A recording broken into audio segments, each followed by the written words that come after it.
You will hear a number of different recordings, and you will have to answer questions on what you hear. There will be time for you to read the instructions and questions, and you will have a chance to check your work. All the recordings will be played once only. The test is in 4 sections. At the end of the test, you will be given 10 minutes to transfer your answers to an answer sheet. Now turn to Section 1.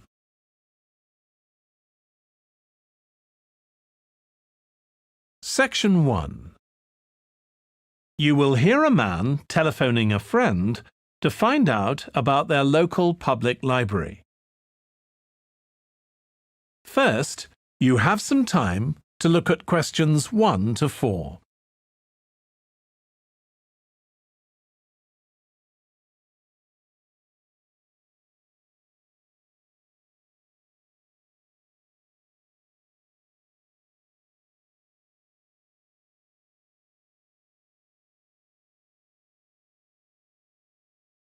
You will see that there is an example that has been done for you. On this occasion only, the conversation relating to this will be played first. Hello? Hi, Susie. It's Paul here. How are you? Enjoying your new job? You're working at the library, aren't you? Yes, I started when the library reopened a month ago. It's great. The woman says that the library reopened a month ago. So month has been written in the space. Now we shall begin. You should answer the questions as you listen because you will not hear the recording a second time. Listen carefully and answer questions 1 to 4. Hello? Hi, Susie. It's Paul here. How are you? Enjoying your new job? You're working at the library, aren't you? Yes, I started when the library reopened a month ago. It's great. Actually, Carol and I have been meaning to join for a while. Oh, you should. It doesn't cost anything, and the new library has all sorts of facilities. It's not just a place where you borrow books. For instance, there's an area with comfortable seats where you can sit and read the magazines they have there. Some people spend the whole morning there. Wish I had that amount of time to spend. Yes, you must be pretty busy at present, with the children and everything. We are, yes. But we're hoping to get away this summer. We're thinking of going to Greece. Well, we've got a much larger section of the library devoted to travel books now, so you should come and have a look. I can't remember if there's anything specifically on Greece, but I should think so. OK. Now, Carol's organising a project for the history class she teaches at school. It's about life in the town 100 years ago. Do you have anything that might be useful? Yes. Actually, we've now got a new section with materials on the history of the town and surrounding region. Right. I'll tell her. You can't always find that sort of thing on the internet. Now, in the old library, there used to be a separate room with reference books. It was a really nice, quiet room. Yes, we've put those books in the main part of the library now, but we do have a room called the community room. It can be hired out for meetings, but at other times, people can use it to study. I might use that. It's hard to find anywhere quiet at home sometimes. I can't remember how old your son and daughter are. We've introduced a special section of fiction written specially for teenagers, but they might be a bit young for that. Yes, they would be. Before you hear the rest of the conversation, you have some time to look at questions 5 to 10.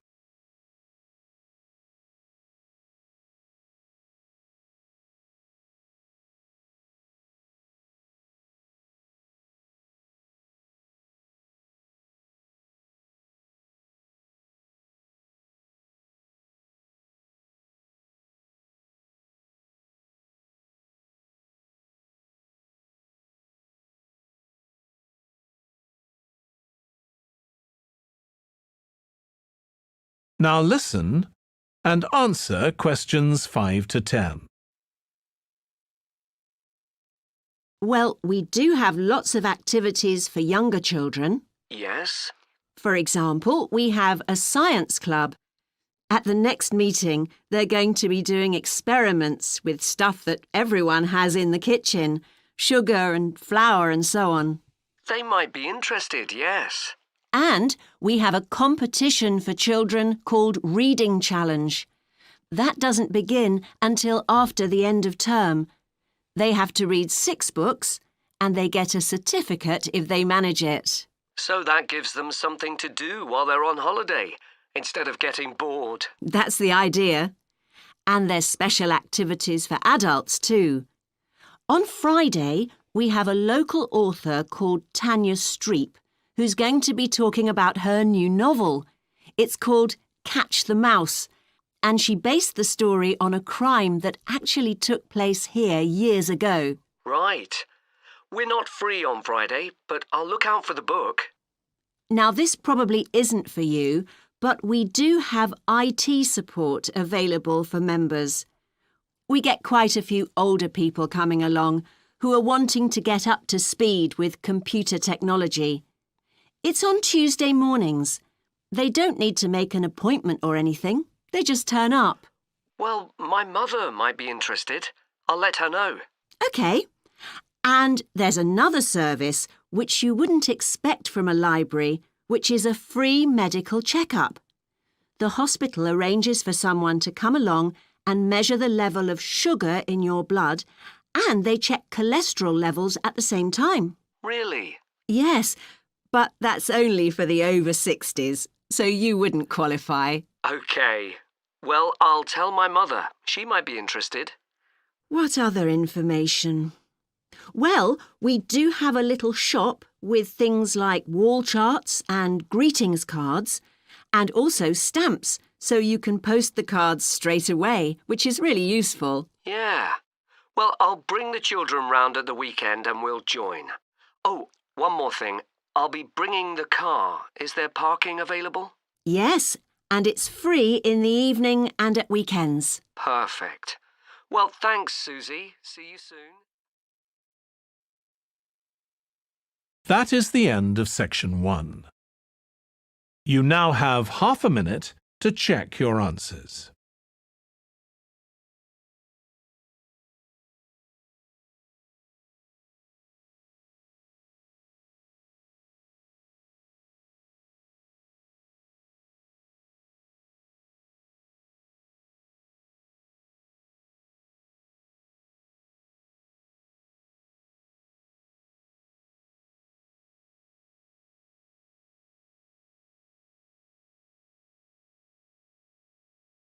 Now turn to section 2.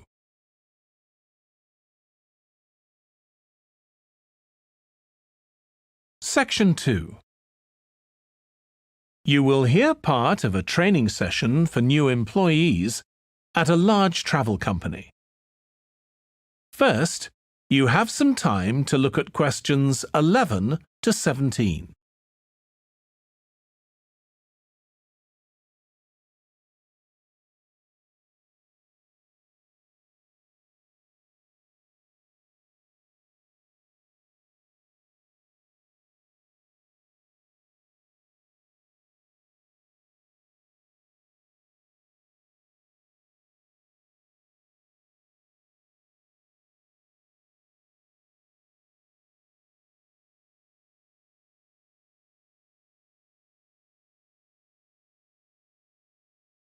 Now listen carefully and answer questions 11 to 17. In this session in your training day, we're going to look at some of the more specialized holidays we offer at BC Travel. Now, the travel business is very competitive, and it's important to be aware of how the market's changing and developing. In terms of age groups, the over 65s are an important market, and one that's increasing steadily year on year. The fewest holidays are taken by the 31 to 42-year-olds, and that figure shows no sign of rising. The biggest market at present is still the youngest group, the 16 to 30s, but this group's also seen the biggest drop over the last few years, whereas there's a noticeable growth in the number of holidays taken by the 55 to 64-year-olds. As far as the 43 to 54-year-olds are concerned, bookings there are steady, but I have to say we haven't seen the increase we expected. One trend we're noticing with nearly all age groups is the growing popularity of holidays in which clients do some kind of specialized activity. I'm not talking here about adventure holidays where clients take part in high-risk activities like white water rafting just for the thrill of it. Activity holidays usually involve rather less high-risk sports or things like art and music. They're not necessarily cheaper than ordinary holidays, often the opposite, in fact, but they do often take place outside the main tourist centers, which gives an opportunity for clients to find out more about the local people and customs. And many say this is one of the most positive features of these holidays.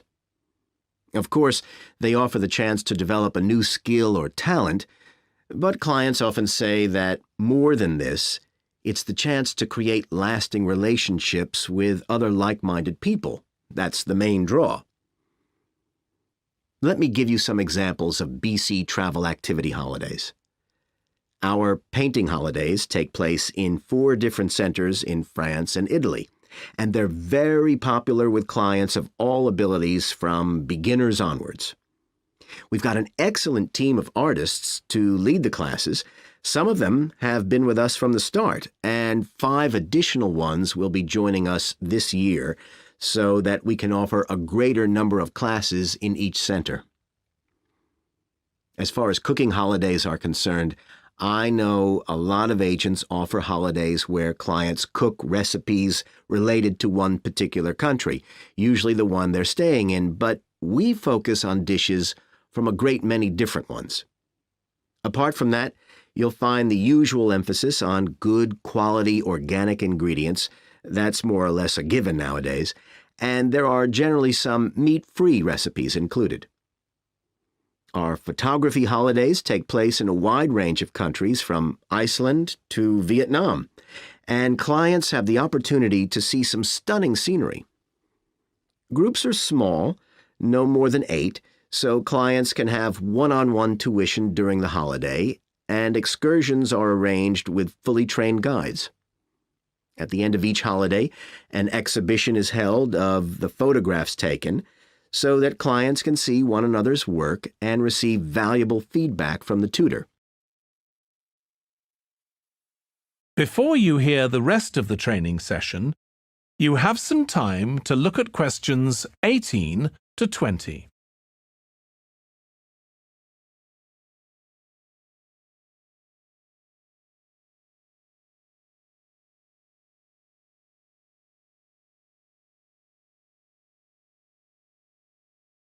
Now listen and answer questions 18 to 20. Finally, let me tell you about our fitness holidays.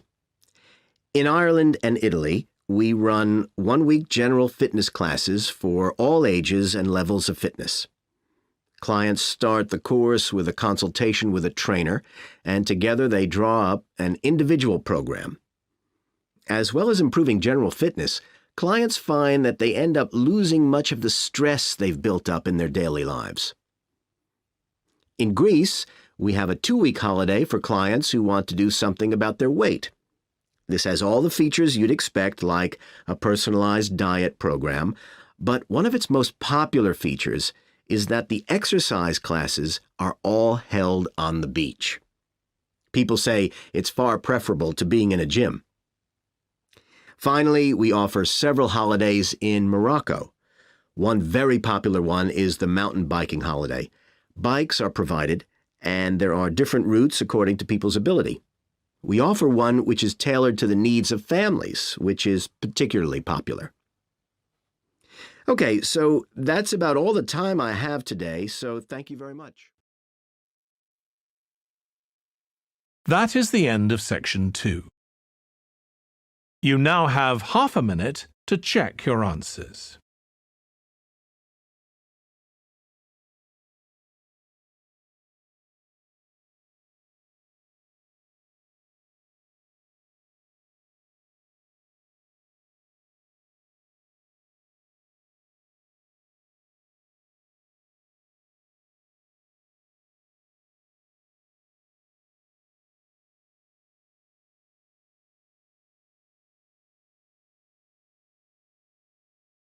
Now turn to Section 3.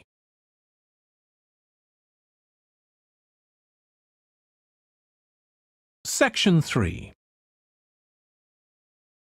You will hear two tourism students, called Natalie and Dave, talking about the tourism case study they are doing.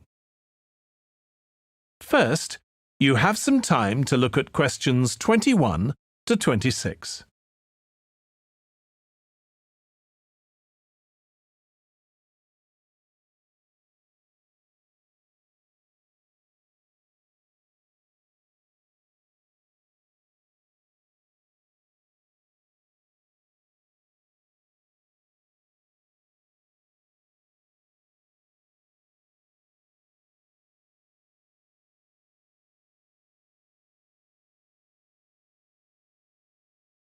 Now listen carefully and answer questions 21 to 26. Dave, I'm worried about our case study. I've done a bit of reading, but I'm not sure what's involved in actually writing a case study. I missed the lecture where Dr. Baker talked us through it. OK, well, it's quite straightforward. We've got our focus. That's tourism at the Horton Castle site. And you said you'd done some reading about it? Yes, I found some articles and made notes of the main points. Did you remember to keep a record of where you got the information from? Sure, I know what a pain it is when you forget that. OK, so we can compare what we've read. Then we have to decide on a particular problem or need at our site. And then think about who we're going to interview to get more information. OK, so who'd that be? The people who work there? And presumably some of the tourists too? Yes, both those groups. So we'll have to go to the site to do that, I suppose. But we might also do some of our interviewing away from the site. We could even contact some people here in the city, like administrators involved in overseeing tourism.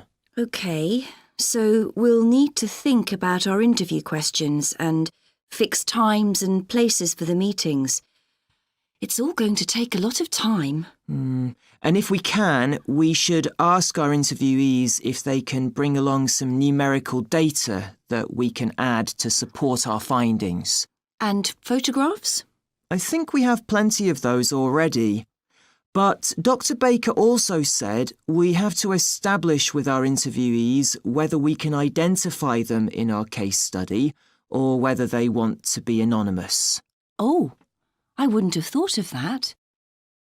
OK, once we've got all this information, I suppose we have to analyse it. Yes, put it all together and choose what's relevant to the problem we're focusing on, and analyse that carefully to find out if we can identify any trends or regularities there. That's the main thing at this stage, rather than concentrating on details or lots of facts. OK, and then once we've analysed that, what next? Well, then we need to think about what we do with the data we've selected to make it as clear as possible to our readers. Things like graphs or tables or charts. Right. Then the case study itself is mostly quite standard. We begin by presenting the problem and giving some background, then go through the main sections. But the thing that surprised me is that in a normal report, we'd end with some suggestions to deal with the problem or need we identified. But in a case study, we end up with a question or a series of questions to our readers, and they decide what ought to be done. Oh, I hadn't realised that. Before you hear the rest of the discussion, you have some time to look at questions 27 to 30.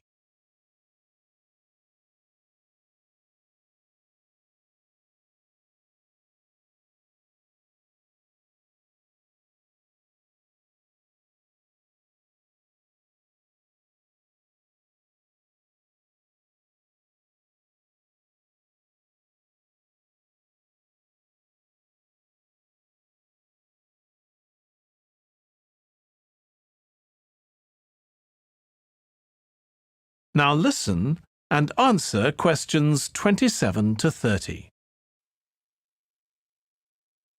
So, basically, the problem we're addressing in our case study of the Horton Castle site is why so few tourists are visiting it. And we'll find out more from our interviews, but I did find one report on the internet that suggested that one reason might be because, as far as transport goes, access is difficult. I read that too, but that report was actually written 10 years ago when the road there was really bad, but that's been improved now. And I think there's plenty of fascinating stuff there for a really good day out, but you'd never realise it from the castle website.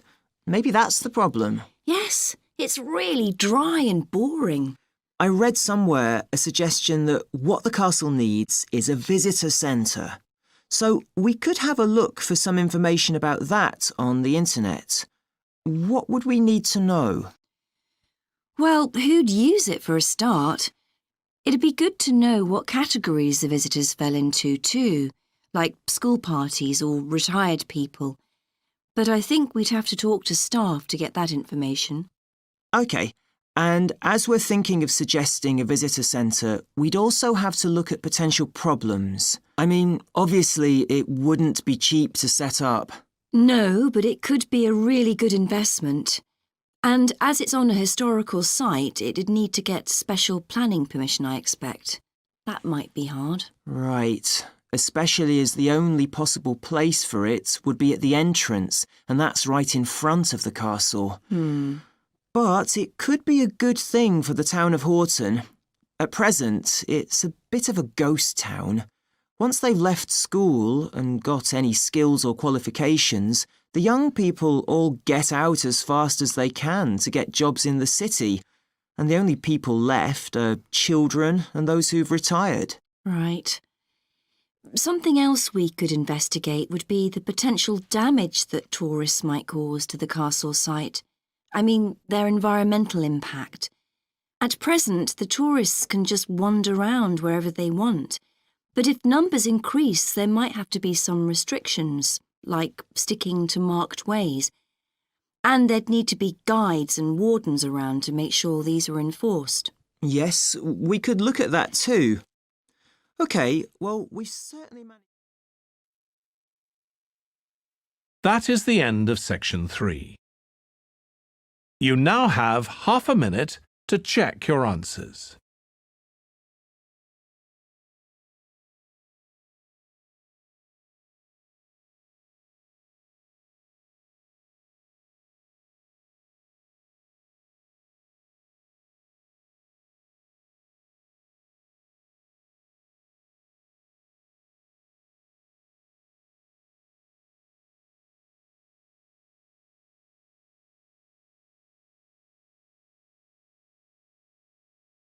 Now turn to section 4.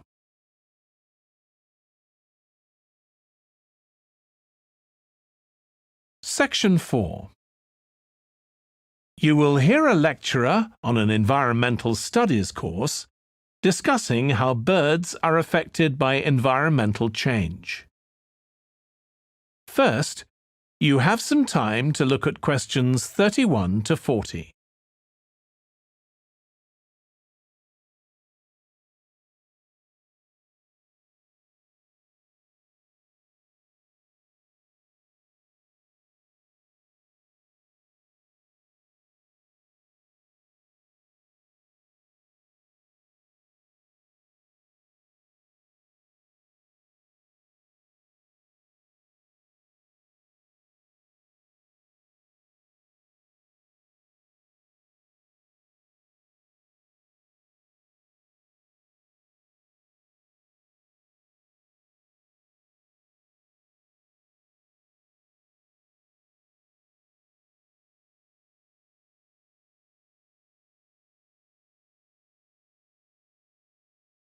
Now listen carefully and answer questions 31 to 40.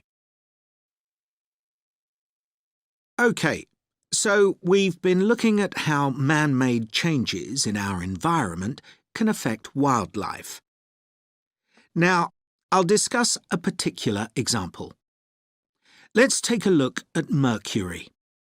Mercury's one of the 120 or so elements that make up all matter, and it has the symbol Hg. It's a shiny, silvery substance. You may have seen it in old-fashioned thermometers, but it's not used much for domestic purposes now because it's highly toxic. But the problem is that the amount of mercury in the environment's increasing. The main reason for this is the power plants used to produce electricity. The main source of energy that most of them use is still coal, and when it's burned, it releases mercury into the atmosphere. Some of this gets deposited into lakes and rivers, and if it's ingested by a fish, it's not excreted. It stays in the fish's body, and it enters the food chain. So, it's been known for some time that birds which eat fish may be affected. But what wasn't known until quite recently is that those that eat insects can also be affected. So, a woman called Claire Varian Ramos is doing some research on how this is affecting birds. And rather than looking at how many birds are actually killed by mercury poisoning, she's looking for more subtle sub-effects. And these may be to do with the behaviour of the birds, or with the effect of mercury on the way their brain works, so whether it leads to problems with memory, for example. And she's particularly focusing on the effects of mercury on bird song. Now, the process of song learning happens at a particular stage in the bird's development. And what you may not know is that a young bird seems to acquire this skill by listening to the songs produced by its father, rather than by any other bird. And Varian Ramos has already found in her research that if young male birds are exposed to mercury, if they eat food contaminated with mercury, then the songs they produce aren't as complex as those produced by other birds. So, quite low-level exposure to mercury is likely to have an impact on male birds in a natural situation because it can mean that they're less attractive to female birds, and so it can affect their chances of reproduction.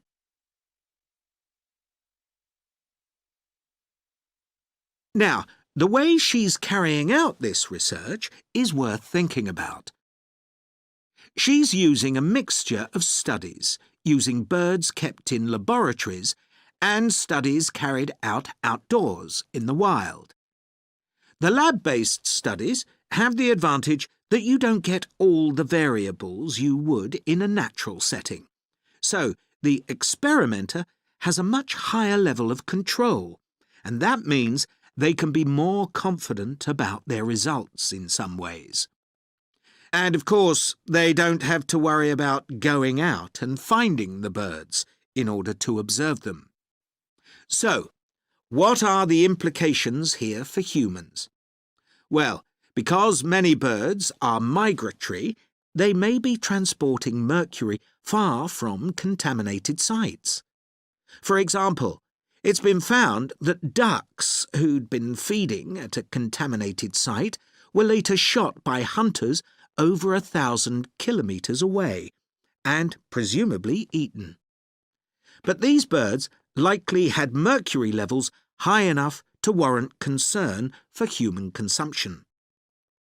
In addition, going back to song learning by birds, we saw that this may be affected by mercury contamination. Well, we also know that in humans, mercury causes developmental delays in the acquisition of language, And in fact, this process is very similar in the brain regions it involves, and even the genes that are involved. But mercury contamination has other important implications for humans as well. It's now known that an unborn child can be affected if the food eaten by its mother contains high levels of mercury, and these effects can be quite substantial. In the end, it comes down to whether more value is placed on human economic well-being or environmental well-being. It's true there are new regulations for mercury emissions from power plants, but these will need billions of dollars to implement and increase costs for everyone. Some argue that's too much to pay to protect wildlife. But as we've seen, the issues go beyond that, and I think it's an issue we need to consider very carefully. That is the end of section 4. You now have half a minute to check your answers.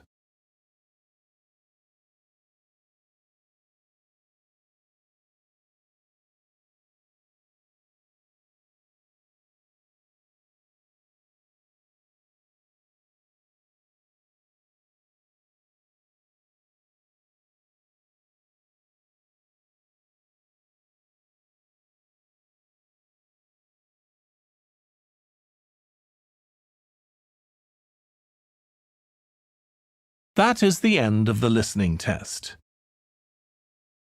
In the IELTS test, you would now have 10 minutes to transfer your answers to the answer sheet.